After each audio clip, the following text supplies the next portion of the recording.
Je ne suis pas un devin. Je ne te connais pas particulièrement ou personnellement, mais je sais une chose sur toi. Tu es probablement entre 30 et 44 ou 45 ans. Et c'est généralement à cet âge-là, notamment dans la trentaine, qu'on commence sa carrière. Et on se pose un ensemble de questions. On voudrait se rassurer que la carrière qu'on est en train de lancer va être une carrière fructueuse, une carrière bénéfique. Et quand on avoisine les 40, 40, 41, 42, 43 ans, on se demande, est-ce que ma carrière a vraiment eu l'impact que j'aurais voulu qu'elle ait? Qu'est-ce que je peux faire pour améliorer? Alors, si ce profil correspond à qui tu es et la situation dans laquelle tu te trouves, tu es au bon endroit. Parce qu'aujourd'hui, je vais parler de 5 principes que tu peux appliquer et qui vont permettre que tu redonnes vie à ta carrière, que ta carrière prenne la direction que tu souhaites qu'elle prenne. Il y a des challenges, il y a des difficultés, il y a des problèmes, c'est vrai. Mais lorsque ces principes sont appliqués, lorsque ces principes sont exécutés, ces challenges-là deviennent simplement des sources, des moments de fortification parce qu'on grandit au travers de ces challenges. Donc, nous allons parler de 5 principes qui peuvent donner vie à ta carrière. Autrement dit, lorsque tu ne prends pas en compte ces 5 principes, tu laisses ta carrière mourir. Et j'ai le sentiment que tu n'as pas envie de laisser ta carrière mourir. C'est donc pour ça que j'ai pensé utile de partager ce thème avec toi. Le premier principe que je voudrais partager avec toi, c'est parler en public. C'est l'art de parler en public ou simplement la capacité de parler en public. Les principes que je vais évoquer, notamment le premier et les autres qui vont suivre, il ne s'agit pas simplement des choses que j'ai lues dans un livre et que je suis en train de répéter ici. Moi, quand j'ai commencé en entreprise, ce n'est pas toujours évident. Je n'ai pas l'impression que j'ai eu une carrière facile. Je n'ai pas l'impression que tout s'est toujours passé comme je le souhaitais. Il y a eu des challenges, il y a eu des difficultés, il y a des choses que je n'ai pas pu comprendre, mais que je n'ai pas su comprendre dès le début. Ce n'est que bien plus tard, des années plus tard, que j'ai commencé véritablement à comprendre ces choses-là. Mon souhait, mon intention, mon vœu pour toi, c'est que tu puisses comprendre ces choses aujourd'hui. Et si des années se sont déjà passées sans que tu n'aies encore compris ces choses, voici le bon moment. Mais si tu es encore en train de commencer, voici aussi le bon moment pour te permettre justement de ne pas tomber dans les mêmes situations. Donc, être capable de parler en public, c'est déterminant. Je sais que dans notre environnement, parfois, quand on est un peu plus jeune, notamment dans notre enfance, parfois quand on veut prendre la parole, soit on va nous accuser d'être trop curieux, soit on va nous accuser d'être trop bavard, soit quand on va dire quelque chose, on va se moquer de nous, on va nous traiter de stupides, on va nous traiter de bêtes, imbéciles et ainsi de suite. Toutes ces petites phrases qui arrivent petit à petit sur notre chemin contribuent à tuer notre estime de nous, contribuent à tuer notre confiance en nous. Ce qui fait que demain, quand on veut prendre la parole en public, quand on veut s'exprimer au cours d'une réunion, les premières choses qui nous viennent à l'esprit, ce sont ces phrases-là. Parce que notre esprit va nous dire, notre cerveau va fournir des idées du genre, ah, attention, si tu prends la parole maintenant, rassure-toi, ils vont se moquer de toi. Je me souviens, il y a 2 ans, il y a 10 ans, il y a 20 ans, voilà ce qu'on disait de toi. Ça n'a pas changé.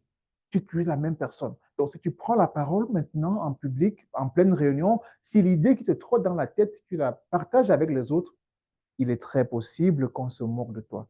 Mais parce que j'ai l'intention de te protéger, je préfère que tu ne fasses rien. Voilà la conversation qui se passe dans notre tête. Il y a eu plein de réunions pendant lesquelles j'avais des bonnes idées. J'avais des contributions à faire, mais je restais tranquille. Je ne disais rien. Je me souviens de ces moments où j'ai pris la parole à l'école et on s'est moqué de moi. Mes camarades se sont moqués de moi parce que ce que j'avais dit semblait être stupide. Mais retiens une chose, ce n'est pas parce que tu penses différemment que tu es stupide. Et ce n'est pas parce que la majorité pense de la même façon que la majorité a raison. Donc, en partant sur ces principes, sur ces façons de penser, on relativise et on se place dans une autre position. Okay? Donc, la première chose, pas première en importance, mais une des choses importantes qu'il faut apprendre à faire pour donner vie à sa carrière, c'est être capable de prendre la parole en public. Parce que prendre la parole en public va nous ouvrir des portes. quand tu es capable de t'exprimer en pleine réunion, de dire ce que tu penses, de dire ce que tu peux apporter comme contribution, tu entres dans l'esprit des gens et les gens commencent à te voir différemment.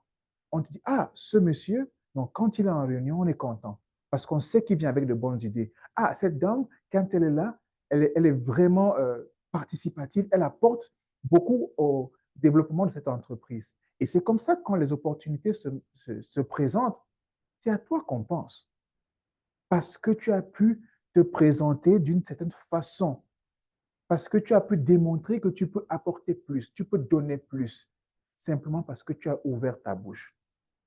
La communication est un élément très important. Et la bonne nouvelle, c'est que nous avons tous une bouche dont nous pouvons tous communiquer. Malheureusement, nous n'avons pas grandi dans un environnement où on nous a toujours appris à communiquer. Okay? On va simplement dire non, communique bien, parle bien. Quand je regarde mes cours à l'école primaire, je regarde mes cours au lycée, on n'a pas eu toutes ces opportunités-là. On n'a pas eu tous ces apprentissages, cette éducation à la communication.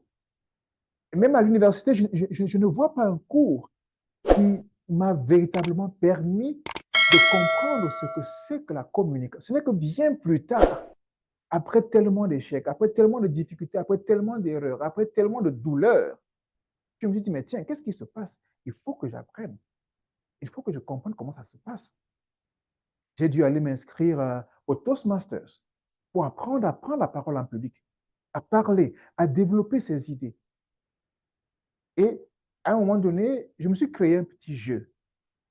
Et ça m'a été inspiré par mon grand-père, parce qu'il avait l'habitude de prendre des versets bibliques, de mettre dans une boîte, dans un petit récipient, dans un petit gobelet comme ça, et chacun venait tirer à son tour et lisait le verset biblique.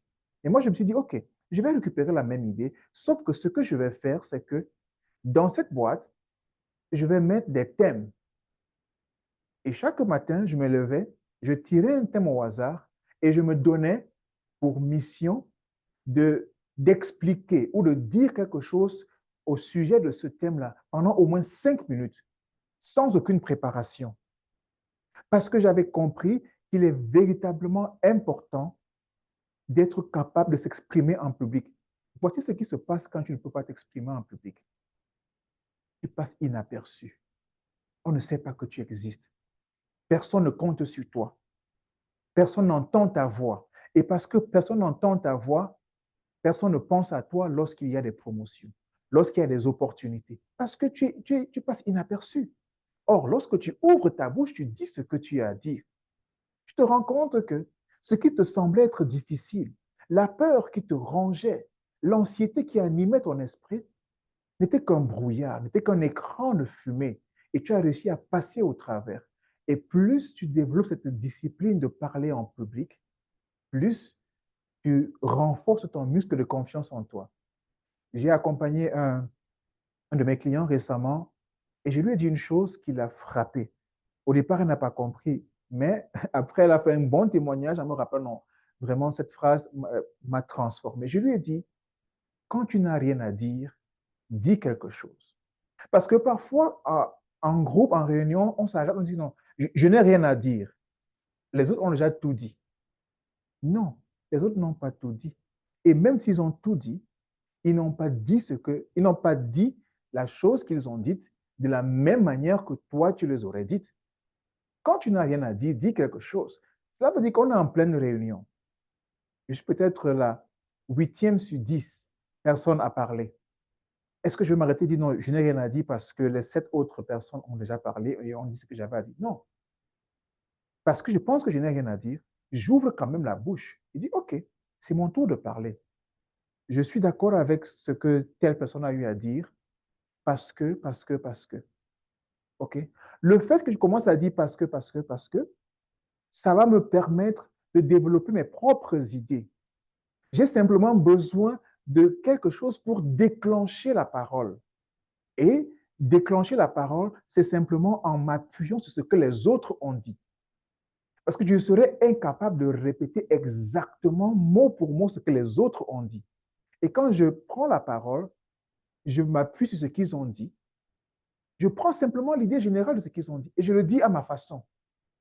Et même si on a dit la même chose, même si on a véhiculé la même chose, le même message, ma façon de le dire va changer quelque chose. Peut-être que c'est ma façon de le dire qui va permettre que les autres vont comprendre mieux ce que la première personne a voulu dire. Parce que j'ai pris la peine d'expliquer à ma façon, avec mes exemples, avec mes anecdotes, avec ma gestuelle, avec mon ton. Et ça change tout. Peut-être ma façon de parler, mon regard est venu influencer le, la compréhension des autres. Okay? Donc, si tu n'as rien à dire, dis quelque chose. La première chose, donc, c'est d'apprendre à parler en public. OK. Le deuxième principe, qui va également permettre que ta carrière reprenne vie ou bien prenne une autre dimension, une autre envolée, c'est ne te vends pas moins cher. Et c'est un peu le dérivé de ce que je viens de dire, parce que souvent on ne prend pas la parole en public. Pourquoi? Parce qu'on a l'impression qu'on n'a pas de talent. On a l'impression qu'on ne peut pas dire grand-chose, qu'on ne peut pas contribuer utilement. On a l'impression que ce qu'on va dire ne sera pas vraiment important pour les autres d'entendre. Et donc, on se tait. Par conséquent, on se vend moins cher. Les gens vont nous acheter exactement au prix auquel on se vend. Si tu te vends moins cher, les gens vont t'acheter moins cher. Mais si tu élèves le standard et tu te vends à un certain niveau, les gens vont t'acheter à ce niveau-là. Il y a sur le marché des acheteurs pour tout type de prix. Ne t'inquiète pas de savoir est-ce que les gens vont venir à moi parce que je suis à tel prix. Si tu es un employé premium, si tu es un employé haut de gamme, on va t'acheter haut de gamme. Si tu es un employé bas de gamme, on va t'acheter bas de gamme. Donc, tout dépend de comment tu te positionnes. Et le fait d'être capable de parler en public, le fait d'être capable de communiquer te permet de te positionner parce que ça va avoir un impact sur ta réputation. Le personal branding, comme on dit en anglais, ça va avoir un impact. Donc, ne te vends pas moins cher. N'aie pas l'impression que tu ne peux pas. N'aie pas l'impression que ça ne s'est pas fait pour toi. N'aie pas l'impression que tu ne vas jamais y arriver parce que tu peux y arriver. Est-ce qu'il s'agit de dire que tu as toutes les solutions? Non. Il ne s'agit pas d'avoir toutes les solutions, mais il s'agit d'être capable de trouver des solutions à des situations qui se présentent. Je dis souvent à des gens qui veulent me recruter pour travailler avec eux sur un projet ou bien pour les accompagner, eux ou leur équipe, je leur dis, vous ne me recrutez pas parce que j'ai déjà une boîte à outils et des solutions prêtes, préfabriquées pour vous. Ce n'est pas pour ça que vous me recrutez. Vous me recrutez parce que je peux vous aider à trouver des solutions. Supposons même que j'ai des solutions. Rien ne garantit que les solutions que j'ai de disponibles vont correspondre à votre besoin, à votre situation, à votre personnalité. Donc, il est toujours important que lorsque je me mets à travailler avec vous, que je puisse personnaliser. Et la situation dans laquelle vous vous trouvez peut avoir une certaine particularité. Donc, mon rôle et ma mission, c'est d'aller chercher les solutions qui vont correspondre, qui vont résoudre le problème que vous avez, le challenge que vous avez. OK? Donc, ne te vends pas moins cher. On a parfois l'impression qu'on ne peut pas y arriver, mais nous sommes des créateurs. Nous avons le pouvoir de créer, notamment créer des solutions, créer des idées, créer des choses qui permettent de débloquer des situations. Mais quand on arrive dans une situation, dans un cas, dans un événement, ou en entreprise ou quoi que ce soit, et on arrive les épaules baissées, la tête baissée, on arrive là, c'est un peu comme un soldat qui va en guerre, la tête baissée. C'est-à-dire, il dit déjà, OK, ben, je sais que c'est fini pour moi. Je ne vais pas y arriver. C'est la fin pour moi. Ce n'est pas dans cette logique-là qu'il faut s'engager lorsqu'on est en entreprise. Il faut se dire, si on m'a recruté, si on m'a dit oui, si on m'a donné une place, c'est que j'ai quelque chose de particulier à offrir. C'est qu'on a vu quelque chose de particulier en moi.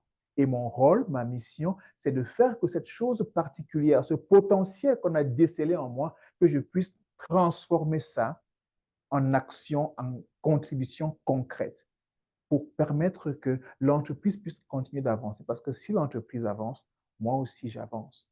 Et donc, la première chose, apprendre à communiquer. La deuxième chose, c'est de ne pas se vendre moins cher. La troisième chose, c'est de ne pas fuir les responsabilités. Oh, à un moment donné, j'étais champion de d'avoir l'habitude de fuir les responsabilités. C'est-à-dire que j'arrivais un peu en entreprise, je marchais sur la pointe des pieds, un peu comme quelqu'un qui rentre à la maison tard le soir et il ne veut pas réveiller les autres membres de la famille. Il marche sur la pointe des pieds tout doucement, tout doucement, tout doucement pour ne pas réveiller la maison. J'ai vécu comme ça en entreprise. Mais ce n'est pas la meilleure chose à faire. Ce n'est même pas la bonne chose à faire. Parce que comme je l'ai déjà dit avec la capacité à parler en public, c'est que quand tu fais ça, tu t'exclus toi-même, tu t'auto-élimines, tu te disqualifies toi-même, tout seul. Personne ne le fait à ta place. C'est-à-dire que tu es ton propre bourreau. OK? C'est toi qui prends la sentence, c'est toi qui exécutes la sentence. C'est toi qui as décidé parce que tu fuis les responsabilités. Tu as l'impression que si on te demande de faire ça, ça va t'exposer, ça va révéler tes faiblesses. Oui, c'est possible que ça révèle tes faiblesses. Oui, c'est possible que ça t'expose. Mais ça peut aussi t'exposer dans le bon sens. Ça peut aussi révéler tes faiblesses et te rappeler que c'est important que tu travailles au, euh, au développement de certaines forces, de certaines aptitudes, de certaines compétences. Et tout ça, c'est notre cerveau qui essaie de nous protéger parce que dans le passé, on a eu des challenges, on a eu des douleurs qu'on ne voudrait pas revivre. Donc le cerveau essaie de nous protéger et dit non, non, non, non. Dans le passé, tu as vécu ça, je ne veux pas que tu revives ça. C'était très douloureux, souviens-toi. Mais ce qui est important ici, c'est de se dire, qu'est-ce qui me permet de progresser dans ma carrière? Qu'est-ce qui me permet de progresser? Est-ce que si je dis oui à ce poste qu'on me confie, est-ce que si je dis oui à ce projet, à cette tâche qu'on me demande de faire, est-ce que ça me permet d'avancer? Parfois, en entreprise, on dit que non, non, ce n'est pas mon travail, c'est le travail de l'autre. Oui, je sais que parfois, l'organisation n'est pas toujours parfaite. Et parfois, on nous donne des responsabilités qui ne nous incombent pas, qui sont les responsabilités des autres personnes. Oui, c'est très possible. En dehors de ces cas qui ne sont pas euh, des cas, je vais dire, positifs, il se trouve qu'il y a aussi des opportunités qui nous arrivent à travers les responsabilités qu'on nous confie. Et quand je dis responsabilité ici, je ne veux pas forcément dire gérer un gros projet de millions et avec une centaine d'employés, de personnes engagées. Non. La responsabilité peut être simplement, par exemple, prendre des notes pendant une réunion. Parce que rends-toi compte, en prenant des notes pendant la réunion, tu peux tellement bien prendre des notes que ça t'ouvre d'autres possibilités. Ça peut être ça la responsabilité. Et ça va avec l'initiative. Tu peux dire, OK, d'accord, j'ai pris les notes cette fois-ci. Mais je me rends compte que dans notre groupe, il y a une ou deux personnes qui ne parlent pas la même langue que moi. Donc, ce que je peux faire, c'est d'aller au-delà des notes que j'ai eu à prendre, de les traduire, par exemple, ou de faire des annotations pour permettre à ces personnes-là de comprendre ceci ou cela. Donc, ajouter quelque chose de plus à ce qu'on peut déjà offrir, ou bien à ce qu'on attend de nous. Et ça me permet justement de faire la transition avec le cinquième point, qui est de donne, le quatrième point, je veux dire, qui est donne plus que tu ne reçois, donne plus qu'on ne te paye. Ce n'est pas en disant non, ce n'est pas mon travail. Ce n'est pas en disant non, je m'arrête ici parce que la description, le poste dit que je dois faire un ou deux ou trois choses, je m'arrête là. D'accord. Ça veut aussi dire que ton salaire va s'arrêter là. Ça veut aussi dire que les promotions ne vont pas arriver. Ça veut aussi dire que les avancements. Si toi, tu es chef d'entreprise aujourd'hui et tu as quelqu'un qui se comporte de cette façon, qui ne va pas au-delà, qui ne démontre pas d'un certain engagement, comment est-ce que tu vas promouvoir cette personne le cœur léger, étant content? Tu auras du mal à le faire. Il est clair que l'employé ne travaillera jamais au même titre, mais de la même façon, avec le même engagement que l'employeur. Parce que l'employeur, c'est sa chose. Okay? J'ai mon entreprise. Je ne veux pas attendre que mes collaborateurs travaillent avec la même énergie que moi. Non, ils ne vont pas le faire. Que ce soit contents ou pas contents, ils ne vont pas le faire parce que ce n'est pas leur projet. Et ils ne comprennent pas le projet comme moi, je le comprends. Donc, il y a des choses que moi, je vais comprendre, que je vais penser devoir faire, que eux ne vont pas comprendre et qu'ils ne vont pas faire. Pas parce qu'ils sont mal intentionnés, mais parce que c'est comme ça, c'est mon bébé à moi. Donc, c'est moi qui comprends quels sont qu'est-ce que je dois mettre en mouvement pour que ce bébé-là continue de vivre, continue de progresser, de grandir. Okay? Donc, travaille plus que tu n'es payé. Parfois, on est tellement focalisé sur ce qu'on est capable de faire. Je prends un exemple. J'ai lancé une offre il y a quelque temps dans des écoles et des universités ici parce que je cherchais un étudiant avec qui je pouvais travailler sur certains projets. Quelques personnes ont répondu à l'offre que j'ai publiée et je leur ai dit, écoutez, voici la situation. Mon budget est très limité. Je n'ai pas reçu le financement que je souhaitais. Ce qui fait que je ne vais pas pouvoir vous payer comme je l'imaginais. Donc, pour le moment, puisque c'est un stage, ce sera un stage non rémunéré. Et toutes les personnes qui m'ont envoyé une offre, quand je leur ai fait ce feedback-là, personne n'est revenu vers moi. Personne ne m'a dit non, ce n'est pas grave, je suis encore étudiant, et je peux profiter de cette opportunité pour me développer davantage. Ce n'est pas grave, travaillons ensemble et puis on verra plus tard. Personne, personne. C'est quand même hallucinant de voir ça. Je pense qu'il faut, tout en évitant de se faire exploiter, tout en évitant de se faire marcher dessus, il faut quand même être prêt à faire un certain niveau de sacrifice. Et c'est quoi le sacrifice? Pour moi, le sacrifice, c'est la capacité à abandonner quelque chose d'une valeur inférieure pour une autre chose d'une valeur supérieure. Qu'est-ce que je veux dire par là? Supposons ce jeune homme ou cette jeune dame qui m'envoie son CV pour un stage, pour un poste bien précis. Je lui dis, écoute, malheureusement, je n'ai pas le budget que je souhaitais avoir, je ne pourrais donc pas te payer. OK? Se sacrifier ici, c'est de dire, ce n'est pas grave, monsieur Njapa. Nous allons travailler ensemble. Donc, je laisse cette chose que j'appelle le salaire, qui est d'une valeur inférieure, parce que je vise quelque chose d'une valeur supérieure, qui pourrait être une autre promotion demain dans une autre entreprise, parce que je construis mon CV, je construis mon expérience, je bâtis mes compétences. Et ces compétences-là, je peux les revendre ailleurs 10 fois plus cher, 20 fois plus cher, parce que je parlerai avec des faits, je parlerai avec des cas réels. Okay? Donc, il faut être prêt à travailler plus qu'on plus qu'on est payé. C'est très important. Je sais que c'est contre-intuitif. Je sais que tout le monde ne sera pas d'accord avec moi à ce sujet. OK, ce n'est pas grave. Mais mon point de vue à ce niveau, c'est celui que je vais partager avec toi. Le cinquième point, c'est ne sous-estime pas ce que tu peux faire en 10 ans.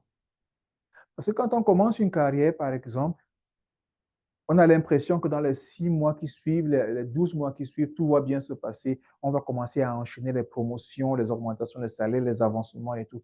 Non. Donne le temps à ta carrière de se mettre en place. Donne le temps à ta carrière de grandir.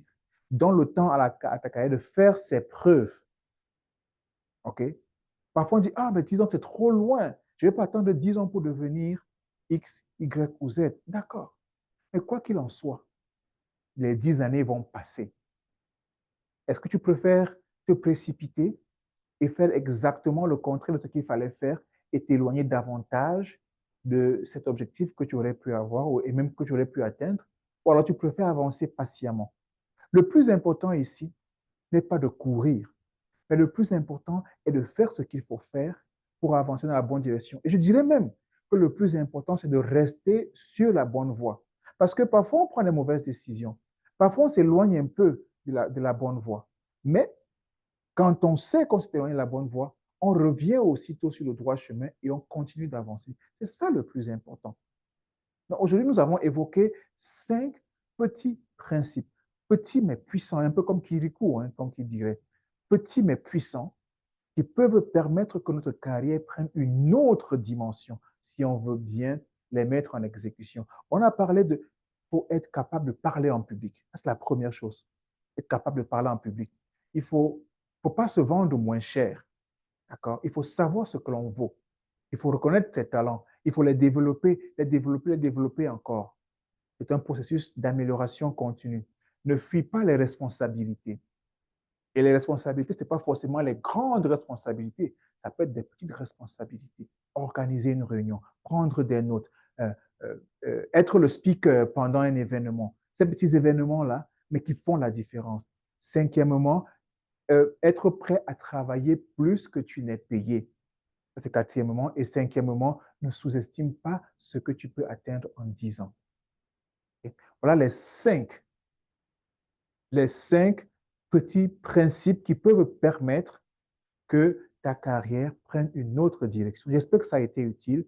J'espère que ça t'a servi à quelque chose. Comme d'habitude, n'oublie pas de t'abonner à la chaîne. N'oublie pas de partager avec toute personne que ça peut aider. Et surtout, n'oublie pas de cliquer un like, un petit j'aime et d'activer la cloche de notification. On se retrouve très bientôt. Que Dieu te garde.